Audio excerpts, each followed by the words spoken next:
जय हिंद साथियों, स्वागत है आपका हमारे YouTube channel Hindi with Shashi में। तो हमने जो यूजीसी नेट के लिए कार्यक्रम शुरू किया था, उस क्रम में सबसे पहले हमने कहानी पढ़ा जो कि यूनिट 7 है। उसके बाद से यूनिट 5 पढ़ा जो कि कविता है। आज हम यूनिट 10 पढ़ेंगे, जिसमें कि पहली जो आत्मकथा है उसको पढ़ेंगे। इससे पहले आपसे 2-4 बातें कर लूँ। पहली बात ये है कि यदि आपको ये वीडियो लंबा लगे तो आप इसको 1.5 गुना या 2 गुना स्पीड से देखें, इससे कि आपका समय बचेगा। दूसरी चीज़ ये है कि अगर मैं चाहता तो इसको टाइप कर सकता था, लेकिन मैं जानबूझ के टाइप नहीं करता हूँ ताकि आपको लिए एक एग्जाम्पल साबित हो कि आप भी इस तरह का नोट्स बना सकते हैं। और तो तीसरी चीज़ ये है कि मैं सबका प्लेलिस्ट बना दिया हूँ, पूरा प्लेलिस्ट है। मेरा एक ही उद्देश्य है कि यूट्यूब पे सारे कंटेंट एज ए प्लेलिस्ट बनाकर फ्री में अपलोड करना, ताकि किसी व्यक्ति को कोई पैसा खर्च ना करना पड़े नेट की तैयारी के लिए। तो मैंने एक एक करके सारे प्लेलिस्ट अपलोड कर देना है। आपको इत्मीनान से देखते रहना है, आपको अपने नोट्स में इसको सम्मिलित कर लेना है। निश्चय ही आपको फ़ायदा मिलेगा और आप अपने लक्ष्य को प्राप्त कर लेंगे। मैं आपसे ज़्यादा बातें नहीं करूँगा, इसलिए नहीं करूँगा क्योंकि आप जिस लेवल पे हैं, ठीक है, आप खुद समझदार हैं, चीज़ों को सोच सकते हैं, कंटेंट पे देख सकते हैं, भरोसा कर सकते हैं। और मुझे पूरा उम्मीद है कि मैं जो कंटेंट दे रहा हूँ ना, वो पूरे यूट्यूब पे कहीं अन्य नहीं मिलेगा, क्योंकि मैं कई जगह से पूरी तरह से अध्ययन करके चीज़ों को संकलित करके लेके आता हूँ, ताकि आपको कहीं ना भटकना पड़े। क्योंकि मैंने जब क्रैक किया था तो बहुत जगह से भटका था, बहुत जगह से कंटेंट कहीं कुछ मिल रहा था तो कहीं कुछ ना मिला, लेकिन मैं यहाँ पे सभी जगह से इकट्ठा करके आपके लिए लाता हूँ ताकि आपको एक जगह सब कुछ मिल जाए। तो चलिए ज़्यादा बातें ना करेंगे और शुरू करेंगे अपने टॉपिक को। तो यहाँ से देखेंगे क्या है, क्या भूलूं क्या याद करूं। इसका प्रकाशन वर्ष की बात कर लेते हैं तो 1969 में इसका प्रकाशन हुआ था। इसके लेखक हरिवंश राय बच्चन हैं। यह विद्या का आत्मकथा है जो कि 4 भागों में है, 4 भागों में प्रकाशित हुआ था। पहला का नाम क्या है, क्या भूलूं क्या याद करूं, जो कि 1969 में प्रकाशित हुआ था। दूसरा है नीर का निर्माण फिर, जो कि 1970 में। और तीसरा क्या है, बसेरे से दूर, 1977 में। और एक चौथा क्या, 10 द्वार से सोपान तक। एक चीज़ है, इसका समय मैं भूल रहा हूँ, नीचे लिखा हूँ आपको, इसलिए इसको थोड़ा लेके आ जाऊँ। 10 द्वार से सोपान तक कब था, 1985 में है। कब है, 1985 में। इसको याद कर लेंगे। अब इसकी इम्पोर्टेंस आपको बताते हैं, यहाँ पे 1985 में मेंशन कर दूँ। ये कब का है, 1985 का है। अब देखिएगा, ये तो चारों के चारों को याद होना चाहिए। ये PYQ है, यानी पिछले एक एग्जाम में इसका क्रम पूछा था, ठीक है। तो आपको ये चारों के चारों याद होना चाहिए कि इनके आत्मकथा के जो 4 भाग हैं वे कब कब प्रकाशित हुए थे या कब कब लिखे गए हैं। तो ये आपको चारों के चारों याद होना चाहिए, वो भी क्रम से याद होना चाहिए, ठीक है। तो इसको आप देख लीजिएगा। अब आते हैं नीचे मुख्य तथ्य में। तो मुख्य तथ्य यहाँ से देखेंगे, मुख्य तथ्य क्या है कि मैंने अपनी स्मृति के झरोखे से अतीत को देखने का प्रयास किया है, उसे सजाने का नहीं। ये बात कौन कहते हैं, हरिवंश राय बच्चन खुद कहते हैं। काव्य अगर हृदय की भावुकता का प्रकटीकरण है तो आत्मकथा मस्तिष्क की तटस्थता की मांग करती है। यह हिंदी के 1000 वर्षों के इतिहास में ऐसी पहली घटना है जिसमें अपने बारे में सब कुछ इतने बेबाकी, साहस और सद्भावना से कह दिया गया है। धर्मवीर भारती कहते हैं इस आत्मकथा के बारे में। उसके बाद है, ऐसी अभिव्यक्तियां नई पीढ़ी के लिए पाथेय बन सकेंगी, इसी में उनकी सार्थकता भी है। ये बात डॉक्टर शिवमंगल सिंह सुमन कहते हैं इसके बारे में। फिर नीचे आते हैं, नीचे में से यह हिंदी की आत्मकथा साहित्य की चरम परिणति है, यह नरेंद्र शर्मा के द्वारा कहा गया है। अब यहाँ से ना हरिवंश राय जीवन की जो है हरिवंश राय बच्चन की जीवनी देख लेते हैं, वो भी एकदम शॉर्ट। इसके बाद से डीपली भी पढ़ेंगे हम। तो इनका जन्म 1907 में अमोढ़ा प्रतापगढ़ उत्तर प्रदेश में हुआ था। बाद में चल करके ये लोग प्रयागराज में बस गए। माता पिता सरस्वती देवी प्रताप नारायण श्रीवास्तव। इलाहाबाद से अंग्रेजी में MA किए थे। कैम्ब्रिज विश्वविद्यालय में अंग्रेजी में PhD करने वाले प्रथम भारतीय थे। इनका प्रथम विवाह 1926 में श्यामा देवी के साथ हुआ, जिनका आगे चल करके तपेदिक यानी TB से मृत्यु हो गई। राज्यसभा के सदस्य मनोनीत हुए थे 1966 में। प्रमुख पुरस्कार की बात कर लेते हैं तो साहित्य अकादमी पुरस्कार इनको 1968 में मिला था। किसके लिए, 2 चट्टानों के लिए मिला था। सरस्वती सम्मान की बात कर लेते हैं तो आत्मकथा ये जो ऊपर लगा है ना, इसी आत्मकथा के लिए इनको सरस्वती सम्मान मिला था 1991 में। और जब देखिए सरस्वती सम्मान है ना हिंदी के लिए दिया जाता है और 1991 में ही शुरुआत हुआ था, तो प्रथम प्राप्तकर्ता कौन थे, हरिवंश राय बच्चन ही थे। तो इसलिए ये भी इम्पोर्टेंट हो जाता है, आप इसको याद रखिएगा। इसको याद रखने के दो कारण है। एक कारण क्या है कि सरस्वती सम्मान जो है साहित्य के क्षेत्र में दिया जाता है, इसका प्रारंभ जो है 1991 में ही हुआ था। और ये पहला किसको मिला था, हरिवंश राय बच्चन को ही मिला था। और किस किस रचना के लिए मिला था? तो ये जो भी क्या भूलूं क्या याद करूं आत्मकथा जो हमारे सिलेबस में लगा है इसी के लिए ही मिला था। और ये क्या है ना, हलावाद के प्रवर्तक माने जाते हैं, क्योंकि हलावाद नाम का जो कंसेप्ट है इन्हीं के द्वारा दिया गया है। मधुशाला की बात कर लेते हैं तो 1935, मधुबाला 1936, मधुकलश 1937 और निशा निमंत्रण 1938। ये 4 रचनाएं तो याद ही होना चाहिए आपको हर हाल में। तो आप देखेंगे 35, 36, 37 और 38, तो इसको याद रखेंगे। मधुशाला, मधुबाला, मधुकलश और निशा निमंत्रण, ये आपको हर हाल में याद होना चाहिए, इतनी इंपॉर्टेंट है। इसमें चारों में PYQ बना है, ठीक है। इसी से आपको आइडिया होना चाहिए कि इंपॉर्टेंट कितना है। फिर सतरंगिनी जो है 1945, हलाहल 1946, खादी के फूल 1946, सूत की माला 1948, मिलन यामिनी 1950 और जाल समोटा क्या है 1973 में प्रकाशित हुआ था। अब देखेंगे अब हम यहाँ से क्या करेंगे कि इनकी जो प्रमुख रचनाएं जो थी या आत्मकथा जो है उसके जो भाग है ना उसको थोड़ा सा एक एक की पॉइंट की दृष्टि से देख लेते हैं कि उसमें इंपॉर्टेंट क्या चीज़ है। जैसे यहाँ देखेंगे, इससे फायदा आपको ये होगा ना कि याद रहेगा कि वो आखिर कब और क्या लिखे उसमें। तो जैसे यहाँ देखेंगे, क्या भूलूं क्या याद करूं जो 1969 में हुआ था ना, इसमें क्या वर्णन है? उसमें उनके वंश, बचपन और पहली पत्नी श्यामा के मृत्यु तक का वर्णन है। और नीर का निर्माण फिर में क्या है? श्यामा के मृत्यु के बाद के संघर्ष और तेजी जी के साथ नए जीवन की शुरुआत। दूसरी पत्नी का नाम क्या था? तेजी जी था, ठीक है। उसके बाद से बसेरे से दूर जो है 1977 में जो आया था आत्मकथा का भाग, उसमें उनके कैम्ब्रिज प्रवास और इलाहाबाद से बाहर के जीवन की कहानी है। उसके बाद से 10 द्वार से सोपान तक, ये जो चौथा भाग है जो कि 1985 में लिखा गया था, उसमें क्या था? दिल्ली आगमन, राज्यसभा सदस्यता और जीवन के उत्तरार्ध का वर्णन है। एक उनकी प्रसिद्ध डायरी भी है, प्रवासी की डायरी, जो कि 1971 में लिखा गया था। इसमें बच्चन जी की बेहद प्रसिद्ध डायरी विद्या है, ठीक है। अब हम यहाँ आते हैं, क्या भूलूं क्या याद करूं, ठीक है।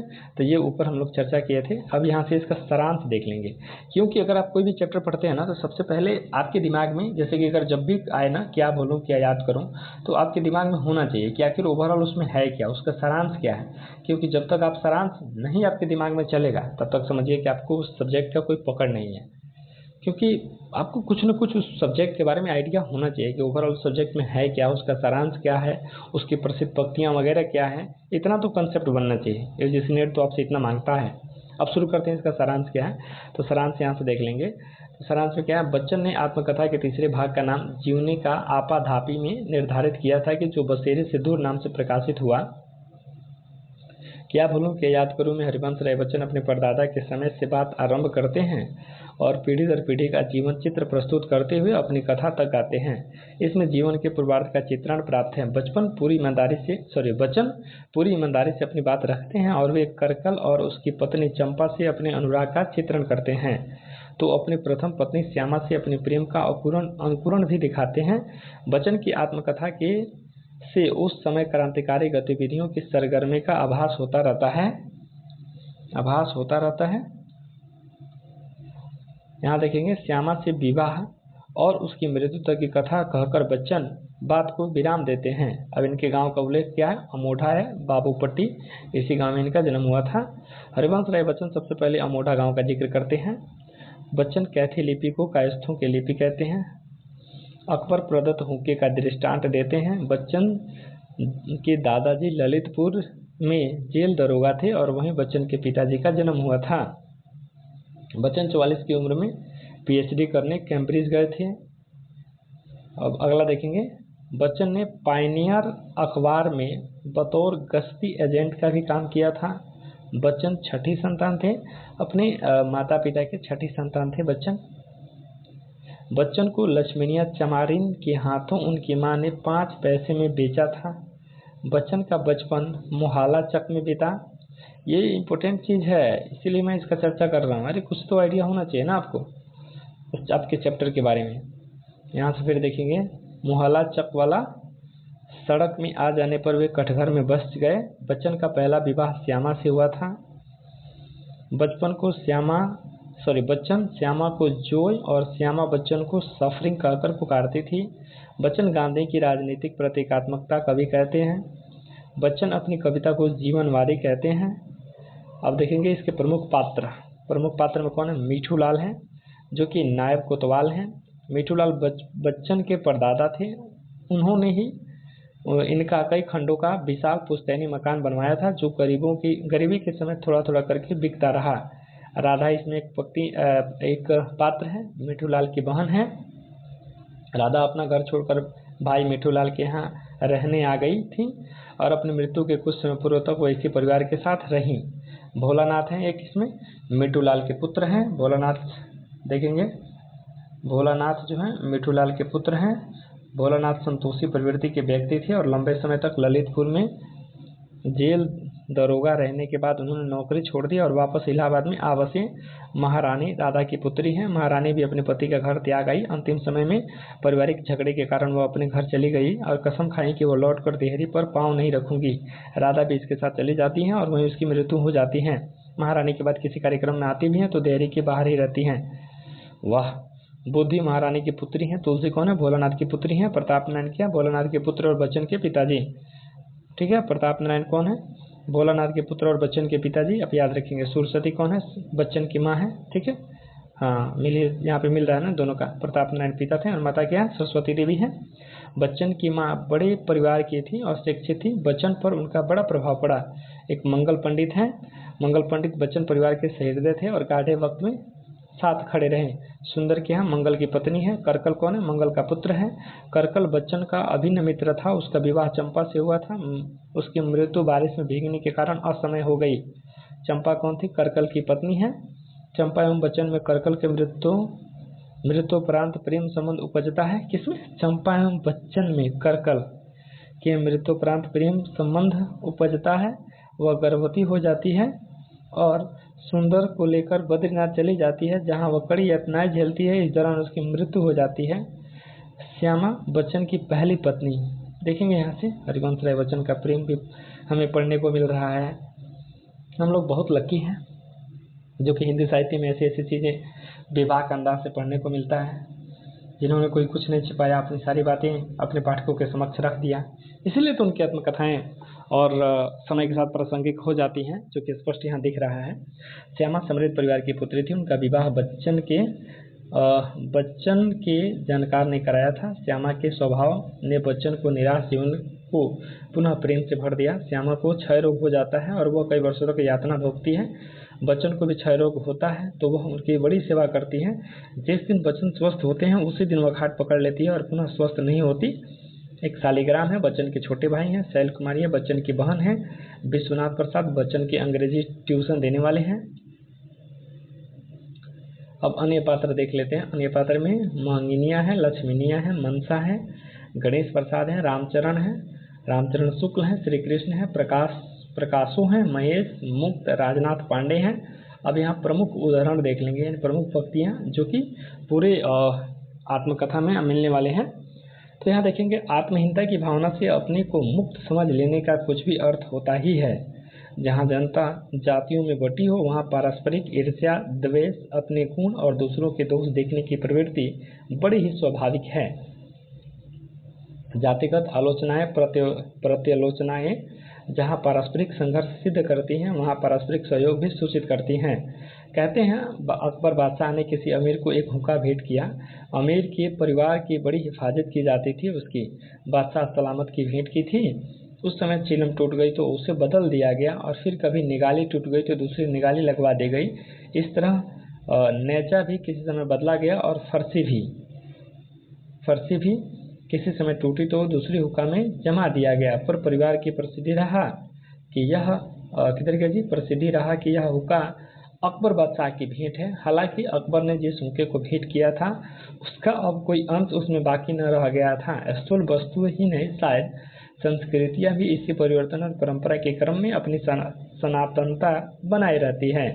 मनसा की छठी पीढ़ी मेरे पिता और खानदानी चचाओं की पीढ़ी थी। हुक्का गसी चाचा भी पीते थे और पर अपने बड़े भाई के सामने नहीं। बड़े भाई यह जानते थे कि दो चार कस खींच वे अपना मुंह फेर लेते थे।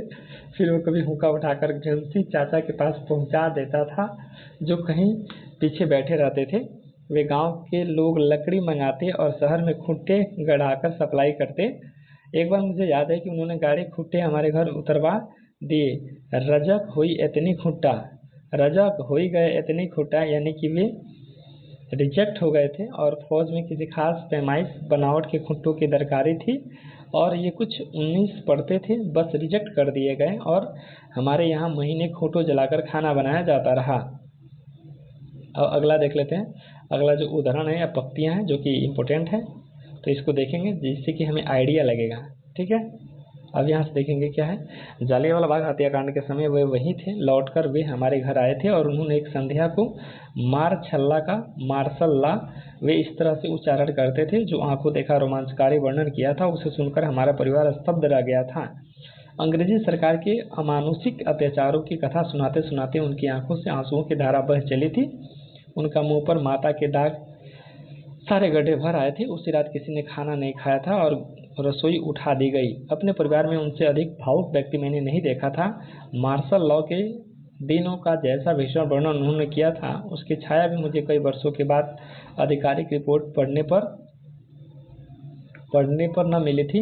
उनके कथन में कुछ अतिशयोक्ति भी हो सकती है, पर अतिशयोक्ति करने के लिए बड़ी कल्पना शक्ति चाहिए जो उनमें शायद ही रही हो। अनुभूति का सत्य वस्तुगत सत्य से कहीं अधिक सजीव होता है। स्त्री के आंसुओं के सामने पुरुष बेबस हो जाता है। नारी तो माँ बनने के लिए ही बनी है, उसके सपनों को उससे कोई अधिक मधुर, कोमल और सबल नहीं होता। माँ बनकर ही वह पूर्ण होती है, न बन सकी तो इस अभाव के लिए वो अपने आप को धिक्कारती रहती है। जीवन में कुछ चीजें कोमल तंतुओं से बंधे रहने पर ही संगठित रहती है। जब उन्हें अधिकार की लौ श्रृंखला में बांधने का प्रयत्न किया जाता है तब वे बिखर जाती हैं। बाबा को अपनी कलम कागज के छोटे मोटे खर्च के लिए दादी की काफी खुशामद करनी पड़ती थी। पुरुष के ऐसे काम धंधे को नारी का समर्थन कम ही मिलता था जिसे 4 पैसे आमदनी न हो। पुरुष भावना पर किया जा सकता है, नारी पर नहीं। जिंदगी और औरत उसी आदमी को सिक्का मानती है जो झिझोड़ कर फेंक दे।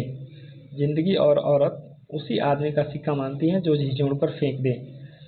कल्पना तभी सजीव और सबल होती है जब उसका आधार यथार्थ में हो। यथार्थ बाहरी मात्र नहीं बल्कि जो अनुभूति का अंग बनकर भीतरी बन गया हो। सत्याग्रह तो शायद निर्बल का हथियार है। समाज दुराग्रह करता है। भविष्यवाणी करने में ज्योतिष की शक्ति पर मुझे पूरा विश्वास नहीं, जितना वह संभवतः उसी दुर्बलता पर आधारित है जो प्राय सभी मनुष्यों में पाई जाती है। अज्ञात को जानने की जिज्ञासा और दुर्बलताओं की अवस्था में मनुष्य निश्चित न जानने पर भी संभाव्य में से कुछ सांत्वना प्राप्त कर लेता है। विश्वास यदि फलदायक है तो विश्वास फलनाशक भी हो सकता है। साथ ही जाति की श्रृंखला को ऊपर से नीचे तक टूटना नहीं तो ढीली होना ही होगा। जाति की जड़ अर्थहीन और हानिकारक रूढ़ियों से निम्न वर्ग के लोग उतने ही जकड़े हैं जितने कि उच्च वर्ग के लोग। अब फिर आगे देखेंगे, आगे जो इनकी पंक्तियां हैं वो हम यहाँ से देखेंगे। थोड़ा सा इसको छोटा कर लें क्योंकि ये बड़ा हो जा रहा है। यहाँ से देखेंगे, जब तक वह कलम है लाठी के राज को पूरी तरह कभी स्वीकार नहीं करेगा। कलम का नाम निर्भीकता है, साहस है, विरोध है, विद्रोह है, पर कलम नकारात्मक ही नहीं है, वह सकारात्मक भी है। वह संगीत है, श्रृंगार है, शोभा है, शांति है, वह जीवन की जीवंतता है। लाठी जो जड़ता है, जड़ता न भी हो तो असंतुलन, एक एकांगिकता, एक विकृति है। जिज्ञासा केवल अशांत रखेगी। नारी स्वभाव से ही अभिनेत्री होती है। श्यामा तो बहुत बड़ी अभिनेत्री थी। अस्वस्थ रहकर के भी स्वस्थ रहने का अभिनय कर सकती थी, कष्ट में रहकर के भी प्रसन्न रहने का, पीड़ाग्रस्त रहने पर भी मुस्कुराने का।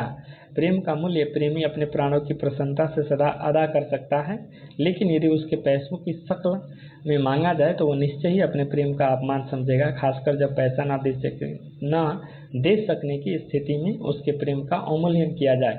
तो ये रही प्रमुख पंक्तियाँ जो कि हरिवंश राय बच्चन की जीवनी में इम्पोर्टेंट है और वहाँ से ली गई हैं। अब क्या करेंगे, एक अन्य पुस्तक में जो इससे रिलेटेड की पॉइंट्स थे उसको भी मैंने यहाँ संकलित किया है ताकि आपको कहीं ना कहीं से बस इस टॉपिक के बारे में अच्छी जानकारी मिले। मेरा ये उद्देश्य रहता है। और उसी क्रम में यहाँ से देखेंगे, एक और पुस्तक से मैंने संकलित किया है। अब इसको यहाँ से देख लेते हैं।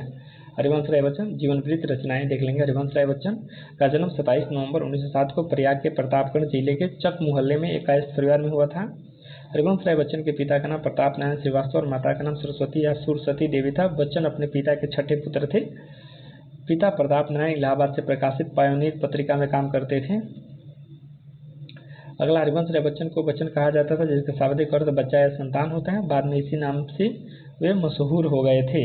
बच्चन की माताजी सरस्वती देवी संगीत में विशेष रुचि रखती थी और सुर के पदों का गायन किया करती थी। बच्चन जी की शिक्षा उर्दू से शुरू हुई। इस कारण से वे कानून की पढ़ाई के लिए उर्दू को आवश्यक माना जाता था। सन 1925 में बच्चन जी हाई स्कूल में उत्तीर्ण हुए तथा 1926 में इलाहाबाद के गवर्नमेंट कॉलेज इंटर में दाखिला लिए और 1927 में द्वितीय श्रेणी से उत्तीर्ण हुए। 1927 में इलाहाबाद विश्वविद्यालय में बीए में दाखिला लिए। ऐच्छिक विषय में हिंदी और फिलोसफी रखे। सन 1929 में बीए की परीक्षा प्रथम श्रेणी से उत्तीर्ण हुए। अब हम आगे आते हैं। हरिवंश राय बच्चन की शादी 1926 में राम किशोर की कन्या श्यामा से हुई। विवाह के समय श्यामा की उम्र 14 वर्ष और बच्चन जी की उम्र 19 वर्ष के थे।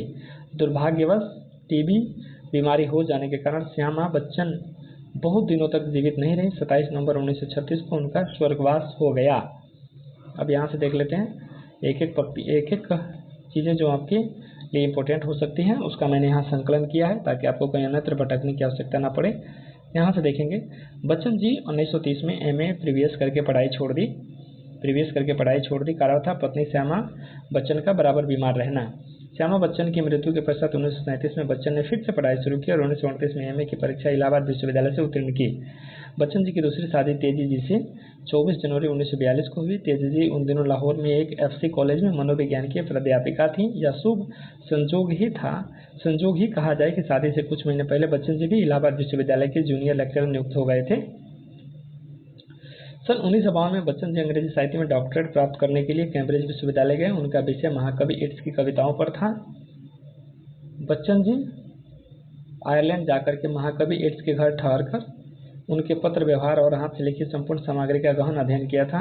सन 1954 में डॉक्टरेट प्राप्त करके बच्चन जी पुनः भारत आकर इलाहाबाद विश्वविद्यालय में अंग्रेजी साहित्य पढ़ाने लगे। सितंबर 1955 में बच्चन जी भारतीय आकाशवाणी में हिंदी प्रोड्यूसर नियुक्त किए गए, किंतु मात्र 3 महीने बाद ही विदेश मंत्रालय में विशेषाधिकारी के पद पर बुलावा आ गया। सुप्रसिद्ध अभिनेता और सदी के महानायक अमिताभ बच्चन हरिवंश राय बच्चन के ही सुपुत्र हैं। वैसे इनका एक और पुत्र अजिताभ बच्चन भी हैं। विश्व सुंदरी और बॉलीवुड को इम्पोर्टेंट नहीं है। यहाँ से देखेंगे, हरिवंश राय बच्चन को हालावाद का जनक माना जाता है। कहा जाता है कि हरिवंश राय बच्चन जीवन की मधु कलश, दुनिया मधुशाला है, कल्पना साकी है और कविता प्याला है। बच्चन जी की मधुशाला हालावाद से ओतप्रोत है, जिसमें रोमानियत है, कसक है। इन कविताओं पर उमर खट्टयामा का प्रभाव बताया जाता है। बच्चन जी को मधु ने विशेष आकर्षित किया है, जिस कारण से उनका काव्य मधुशाला, मधुबाला, मधुकलश, मधुकाव्य कहलाता है। आगे देख लेते हैं। सन 1991 में पहला सरस्वती पुरस्कार जो हरिवंश राय बच्चन जी को 10 द्वार से सोपान तक के लिए दिया गया था। ये ऊपर चर्चा मैंने किया भी था। नरेंद्र शर्मा हरिवंश राय बच्चन जी को कवि सम्मेलनों का बेताज बादशाह मानते हैं। चंद्रगुप्त विद्यालंकार बच्चन जी की रस काव्य और माधुर्य का चश्मा मानते हैं। बच्चन जी की रचनाएं देख लेते हैं। इनकी जो इम्पोर्टेंट रचनाएं हैं वो यहाँ से देख लेंगे हम। थोड़ा सा इसको नीचे कर लें और नीचे करने के बाद से यहाँ से देखेंगे। सबसे पहली रचना क्या है? 13 हार 1932 में, मधुबाला 1936 में, निशा निमंत्रण 1938 में, आकुल अंतर 1943, हलाहाल 1946, खादी के फूल 1948, मिलन यामिनी 1950।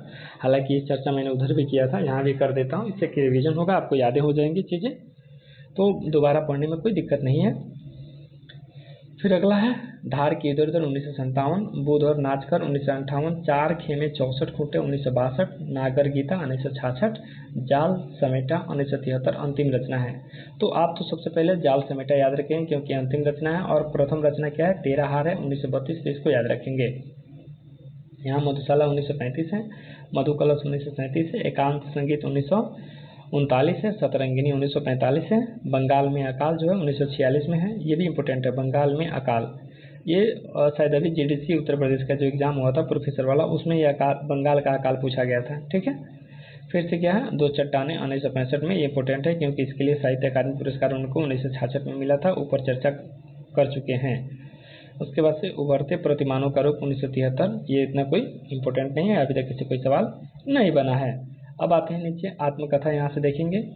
आत्मकथा क्या भूलों क्या याद करो 1969, नीर का निर्माण फिर 1970, उसके बाद से बसेरे से दूर 1977, 10 द्वार से सोपान तक 1985। उसके बाद से इनकी विविध रचनाएं देख लेंगे। तो विविध रचनाओं में बच्चन के साथ छड़भर 1934, और इसमें कोई इम्पोर्टेंट नहीं है, ऑथोलो ये देख लेंगे। उमर खटियाम की रुबाइयाँ 1959 में प्रकाशित हुई थी। फिर आगे नीचे आते हैं। नीचे आने के बाद से नेहरू राजनीतिक जीवन चरित्र, ये भी कोई इंपॉर्टेंट नहीं है, ठीक है। हाँ, अब यहाँ से देखेंगे ना, हरिवंश राय बच्चन का क्या बोलूँ, के कार्यों के बारे में कुछ फैक्ट्स। तो डॉक्टर हरिवंश राय बच्चन को प्रथम खंड आत्मकथा के रूप में क्या बोलूँ क्या याद करूँ को लिया जाता है, जिसका प्रकाशन 1969 में हुआ था। यद्यपि यह आत्मकथा अक्टूबर 1937 में ही पूरी हो गई थी। आत्मकथा के बारे में डॉक्टर राम लखन शुक्ल कहते हैं कि आत्मकथा में लेखक का अपना जीवन, सांसारिक जीवन और उसकी जीवन प्रक्रिया के क्रम में मानसिक रचना का बोध होता है। हरिवंश राय बच्चन आत्मकथा 4 खंडों में विभाजित है, ये देख लेंगे। फिर नीचे आते हैं, नीचे देख लेते हैं क्या कुछ इंपॉर्टेंट हम लोग के लिए मिल रहा है। तो यहाँ से एक पंक्ति मिला है, जरा इसको देख लेते हैं। क्या भूलूं क्या याद करूं आत्मकथा की भूमिका में बच्चन ने प्रसिद्ध फ्रांसीसी लेखक मार्टिन की पंक्तियों को उद्धृत करते हुए लिखा है कि मैं स्वयं अपनी पुस्तकों का विषय हूँ, मैं अपने गुण दोष जग जीवन के सम्मुख रखने जा रहा हूँ, पर ऐसी स्वाभाविक शैली में जो लोकशील में मर्यादित हो। अब यहाँ आते हैं, यहाँ से थोड़ा सा और देखते हैं। बच्चन जी ने अपने प्रथम आत्मकथा में कायस्थ जाति परिवार की परंपरा और जन्म और शिक्षा जीवन संघर्ष से लेकर प्रथम पत्नी श्यामा की मृत्यु तक के घटनाओं का चित्रण है। बच्चन जी की प्रथम आत्मकथा में प्रारंभिक शिक्षा का श्रेय अपनी बड़ी बहन को देते हुए कहा है, अपनी बड़ी बहनों के संपर्क में हिंदी अक्षरों को पहचानना, उन्हें लिखना या मिलाकर पढ़ना अनायास ही आ गया। बच्चन जी की शिक्षा का श्री गणेश पुरोहित जी के द्वारा विधिवत किया गया। मौलवी जी ने फारसी कहावतें और सूक्तियाँ रटवाई तथा उनकी माँ और बहनों ने जोड़, बाकी, गुणा, भाग आदि सिखाया। 8 वर्ष की उम्र में बच्चन के घर के पास ही मोहतीसगंज म्यूनिसिपल स्कूल में डाला गया। यहाँ से पहला और दूसरा दर्जा पास किया। बच्चन जी ने तीसरा और चौथा दर्जा जो है ऊंचा मंडी म्यूनिसिपल स्कूल से पास किया। डिप्टी इंस्पेक्टर बाबू शिव कुमार ने बच्चन जी को उर्दू छोड़कर हिंदी लेने की सलाह दी। 6ठे दर्जे के नामांकन लेकर आत्मकथा में बच्चन जी कहते हैं कि जुलाई 1919 में मेरा नाम स्थानीय कायस्थ पाठशाला हाई स्कूल में 6ठे दर्जे में लिख दिया गया। ऊंचा मंडी स्कूल के कायस्थ पाठशाला हाई स्कूल में हम क्या आ गए, मानो एक दरबे से निकलकर खुली हवा में आ गए। बच्चन जी 1924 में मैट्रिकुलेशन की परीक्षा में फेल हो गए क्योंकि उनके हाथ एक गलत पुस्तकें आ गई थी। पुनः 1925 में द्वितीय श्रेणी से मैट्रिक उत्तीर्ण हुए थे। बच्चन जी 1927 में इंटरमीडिएट में 1929 में पाश्चात्य दर्शन, अंग्रेजी साहित्य और हिंदी लेकर के BA की परीक्षा उत्तीर्ण की। यहाँ से देखेंगे ये कोई इंपॉर्टेंट नहीं है। फिर आगे आते हैं, जो इम्पोर्टेंट रहेगा वही मैं आपके साथ चर्चा करूंगा, क्योंकि मेरा ये मानना है कि आपको कम समय में अच्छा कंटेंट दूं ताकि आपको अन्यत्र कहीं भटकने की आवश्यकता ना पड़े। फिर से यहाँ से देखेंगे, सन 1954 में डॉक्टरेट प्राप्त करके स्वदेश लौटने के बाद इलाहाबाद विश्वविद्यालय में अंग्रेजी पढ़ाने लगे। उसके बाद से देखेंगे, बच्चन ने फौजी की शिक्षा प्राप्त कर NCC में लेफ्टिनेंट का रैंक प्राप्त किया और उनके कंधों पर 2 स्टार लगने लगा। बच्चन जी कायस्थ पाठशाला की गई तुकबंदी अपने काव्य जीवन का उद्गम मानते हैं। यहाँ पंडित विश्राम तिवारी, ठाकुर विक्रमादित्य सिंह और आनंद प्रसाद श्रीवास्तव ने उन्हें कविता लिखने को प्रेरित किया था। बच्चन जी ठाकुर यादवेंद्र सिंह के कहानी संग्रह हार से प्रेरित होकर के अपने प्रथम काव्य संग्रह का नाम 13 हार रखा था। ये प्रथम कहानी संग्रह क्या था, 13 हार, जो कि ऊपर मैंने चर्चा भी किया था और यहाँ आ भी गया। बच्चन जी ने बनारस ट्रेनिंग कॉलेज में अध्ययन के दौरान एकांत संगीत और स्नातकोत्तर अध्यापन काल के दौरान आकुल, अंतर और विकल विश्व के कुछ गीतों की रचना की थी। 1926 में बच्चन जी का विवाह तत्कालीन इलाहाबाद हाईकोर्ट के अनुवादक रामकिशोर बाबू की पुत्री श्यामा के जी से हुआ था। बच्चन समय के साथ श्यामा जी से हंसमुख बच्ची लगी, जिसके साथ बच्चन भी बच्चा बन गया। श्यामा उन्हें स्काई लॉक लगी। श्यामा का गौना हुआ, पर वे बुखार में थी, उससे बच्चन का नाम सफरिंग रख दिया था। फिर यहाँ देखेंगे ऑपरेशन वगैरह के बारे में कुछ कहानियाँ, कोई इंपॉर्टेंट नहीं है, सवाल इनसे बना नहीं है, तो ज़्यादा समय आपका हम इसमें नहीं लेंगे। यहाँ से देखेंगे, यहाँ देखेंगे, पंडित अमरनाथ झा की कृपा से बच्चन जी को इलाहाबाद विश्वविद्यालय में 100 रुपये की लेक्चर की नौकरी मिल गई। 11 अक्टूबर सन 1943 में अमिताभ बच्चन और 18 मई 1947 में अजिताभ बच्चन का जन्म हुआ था। सन 1933 में बच्चन सिंह ने बनारस हिंदू विश्वविद्यालय में मधुशाला का पाठ किया, जो अति प्रशंसनीय रहा था। सन 1943 में दिल्ली के लाल किले मैदान में हिंदी साहित्य सम्मेलन के अधिवेशन में हो रहे काव्य सम्मेलन में बच्चन जी ने इस तरह काव्य का पाठ किया कि उपस्थित सभी श्रोता ध्यानस्थ हो गए। कहा जाता है कि मधुशाला के प्रशंसक एक विद्यार्थी ने आत्महत्या कर ली थी, जिस पर बरेली के प्रोफेसर ज्ञान प्रकाश जौहरी ने बच्चन पर अंग्रेजी के 3 लेख लिखा था और कहा था कि भारत के लोग मधुशाला के कवि बच्चन के दीवाने होने लगे हैं। छायावादी कविता के उस युग में मुहावरेदार जनभाषा को कविता लिखने के कारण हिंदी के महारथियों ने उन्हें अपनी अपराधी घोषित किया था। बच्चन जी की कविता का स्वर वे सारे साथी महारथी दबा नहीं पाए। आगे देख लेते हैं, आगे क्या है कि बच्चन जी को प्राप्त पुरस्कार एवं सम्मान। देख लेंगे। सन 1933 में द्विवेदी मेले दरबार में बच्चन जी को स्वर्ण पदक प्राप्त हुआ था। इतना हम डीपली नहीं जाएंगे क्योंकि इसका कोई मतलब बनता नहीं है, ठीक है। चीज़ों को वही पढ़ना है क्योंकि मूल चीज़ क्या है, अपना चैप्टर है, चैप्टर को पढ़ना है। चैप्टर के अलावा जो एक्स्ट्रा जानकारी है वो उतना ही पढ़ना है जो कि अपने काम की चीज़ हो, ज़्यादा नहीं पढ़ना है। यहाँ से देखेंगे फिर क्या है कि हरिवंश राय बच्चन को साहित्य के योगदान के लिए अपने जीवन में करीब 60 के आसपास पुरस्कार एवं सम्मान प्राप्त हुए हैं। बच्चन जी की रुचि फिल्मों में थी और शालीमार स्टूडियो पूना की ओर से बच्चन को गीत लिखने और तेजी बच्चन को अभिनेत्री के लिए आमंत्रण मिला था। यद्यपि तेजी बच्चन गर्भवती होने के कारण नहीं गई थी। बच्चन जी ने कई फिल्मों के लिए गीत लिखा जैसे बदनाम आदि। वे अपने पुत्र अमिताभ बच्चन जी को फिल्मों में ज़्यादा रुचि रखते थे। बच्चन की कीर्ति मधुशाला का रिकॉर्डिंग बच्चन जी और मन्ना डे ने स्वर में किया था। बच्चन जी ने 1969 तक कई विदेश यात्राएं की जिसमें Belgium, France, Italy, Holland, Nepal, Mongolia, Czechoslovakia, पूर्व जर्मनी, रूस, ताश्कंद, बोखरा, लुवांडा आदि प्रमुख हैं। देखिए ज़्यादा कुछ इंपॉर्टेंट अब आगे भी नहीं है और इस सब का चर्चा करने का कोई मतलब बनता भी नहीं है। आप जो ऊपर चर्चा मैंने किया है उस पर ही ध्यान दें, उसको ही नोट्स में सम्मिलित करें। हाँ, अगर आप वीडियो देखते हैं, ठीक है, इतने से लंबा को अगर चाहे 1.5 गुना से देखें चाहे 2 गुना से देखें तो कहीं ना कहीं जानकारी मिलती है। और मैं देख रहा हूँ कि अगर आप यूजीसी नेट क्रैक कर लेते हैं तो हम लोग का मेन मकसद यूजीसी नेट तो है नहीं, क्योंकि यूजीसी नेट तो एक रास्ता है जिसके माध्यम से हमें प्रोफेसर की श्रेणी तक जाना है। तो उस सब चीज़ में जैसे प्रोफेसर का जो एग्जाम होगा उसमें हो सकता है कि अन्य कोई की पॉइंट्स पूछ ले, तो अगर हम जितना कहीं से जो कुछ भी पढ़ेंगे हिंदी साहित्य से रिलेटेड वो हमारे लिए व्यर्थ तो जाएगा नहीं, वो हमारे लिए उपयोग की ही चीज़ है। तो इसलिए हमें जानकारी कहीं से मिले, कुछ भी मिले तो उसको पूरा देखना चाहिए, नोट्स बनाना चाहिए, क्योंकि आप प्रोफेसर बनने वाले हैं। प्रोफेसर का अर्थ होता है उस विषय की गहरी जानकारी रखने वाला व्यक्ति होना चाहिए, क्योंकि उसके बाद तो कोई पढ़ाई होता नहीं है और उसके बाद ना ही कोई साहित्य का या किसी सब्जेक्ट का कोई गहराई का लेवल रह जाता है उसके बाद। तो इसलिए आपको जानकारी कहीं से मिले गहराई तक जाना चाहिए, उसको अपने नोट्स में सम्मिलित करना चाहिए, उसकी पकड़ बनानी चाहिए। मिलेंगे अगले वीडियो में, तब तक के लिए धन्यवाद।